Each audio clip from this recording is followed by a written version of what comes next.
Breaking news ito, actually kahapon, mga kababayan, ay may tumawag sa akin.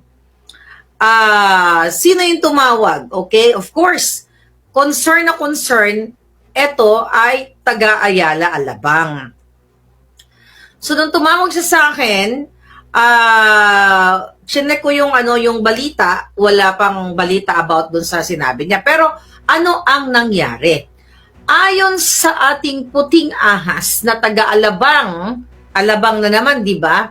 May naganap nung nakaraang araw na pag-raid ng mga kapulisan. Okay? Na mga kapulisan, team effort. May PIDEA sa isang manufacturing ng pulburon manufacturing.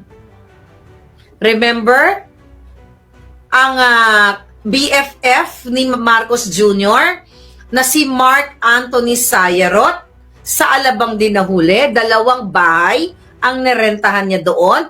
At yan ay nakalagay sa media. But recently, this year, ay napawalang sala si Mark Anthony Sayarot. So, a few days ago, lingid sa kaalaman ng taong bayan habang abalang-abala ang mga buwaka ng Genemes sa Congress at ang kanilang mga alipore sa media. Kayo naman, mga jutang Genemes, mga media kayo, hindi nyo ginagawa inyong trabaho. Ito'y ayon sa ating informante na nagkahulihan doon sa Alabang. Pero ano nangyari? Ang ginawa po ng drug lord o ng pulburon lord ay ipinagmalaki pa na BFF o kaibigan niya si Liza Tanas. Ano ang nangyari? According to our source, tumawag itong pulburonic lord. Hindi pa lang pinangalanan kung sino yung pulburonic lord. Pero one thing ang sigurado, ang ating informante ay tumawag kay Liza Tanas at kay Bangag. More on kay Liza Tanas. Na eto, hinuli ako, dinadampot ako dito, gawan mo ng paraan. Ano ang nangyari? More on ganun ang conversation according to our source. Then, alam nyo ba? Alam ng media ito. Kasi, ayon sa ating informante, may kasamang media doon sa Alabang. So, ang ginawa, pina-stepleran ang bunganga kung sino man yung media na yon. Ang ginawa ni Liza Tanas, according to our source, pinadalhan pa ng security. Ang ginawa ni Bangag Jr. at ni Liza Tanas, pinadalhan pa ng security, PSG, itong nahuling drug lord, ayon sa ating source, mga palaga, ayon sa ating puting ahas. Kaya nga, sabi ko sa inyo, hindi ka ba magagalit habang ang mga media na inimbitahan, may mga matitino pa tayong PIDEA dyan eh. Okay? Na mga pulis, akala nila siguro, okay, according to our source, hindi nila alam na may kaugnayan ang pulburon lord kay Liza Tanas at kay Bangag o kakilala. Kaya nung nahuli, ay tumawag lang kay Liza, nagmalaki pa ang pulburon lord. Nagsiga-sigaan pa daw doon, kaya sabi ko, saan pupulutin ang taong bayan? Tumawag sa bangag na gobyerno at pinadalhan ura-urada ng PSG o ng security. Sino ang nagbabayad ngayon para sa security? Taong bayan, PSG. Alam mo, talagang double, triple, trouble, quadruple trouble ang nangyayari sa Pilipinas. Walang mahuhuling drug lord, pulburon lord. Kasi nga, paulit-ulit natin, magkasabwat sila. Kayong mga taga-Alabang, alam nyo to. Ang nahuling pulburonic manufacturer, alam din ng media ito, mga kababayan. Hindi lang isang media. Maraming media na nandoon kasi alam nyo naman, kapag mga ganitong operation, ay kinukontak yung media. You know that already. Pero dahil tumawag kay Liza Tanas, ngayon, magwawala na naman, magbabartek na naman si Liza Tanas. At kay Bangag Jr., na hinuli nga yung kakilala nila, ayun, pinatahimik, pinashut up ang mga bunganga ng media.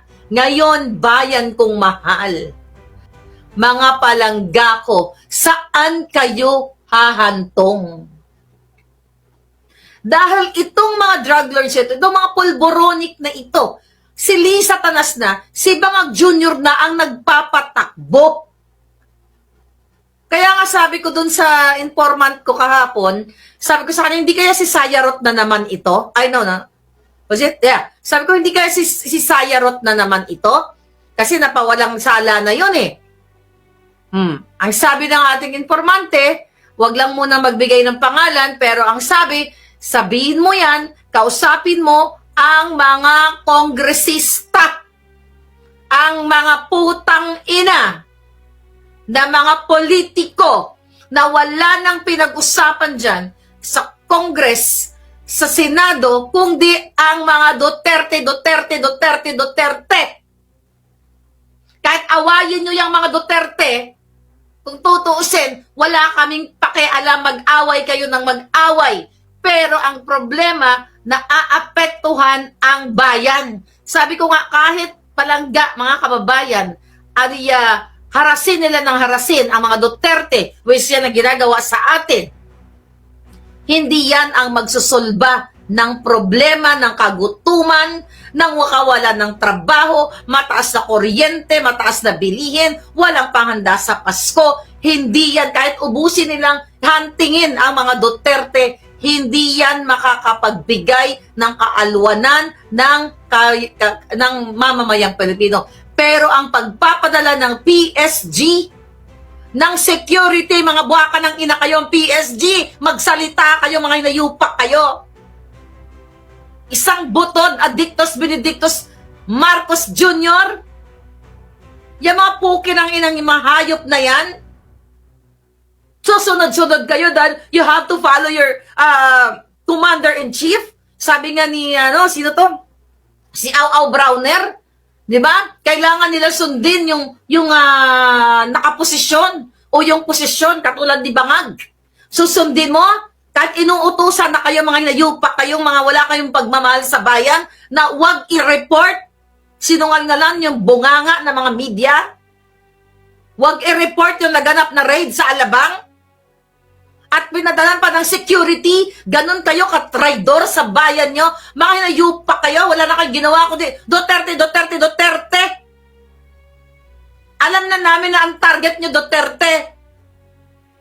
Bakit kailangan pabadalhan ng, bakit kailangan, alam nyo to, ang pulburon ay sumisira sa kinabukasan ng bawat mamamayang Pilipino na ito ay ginagamit nila at kasama ang kanilang pamilya.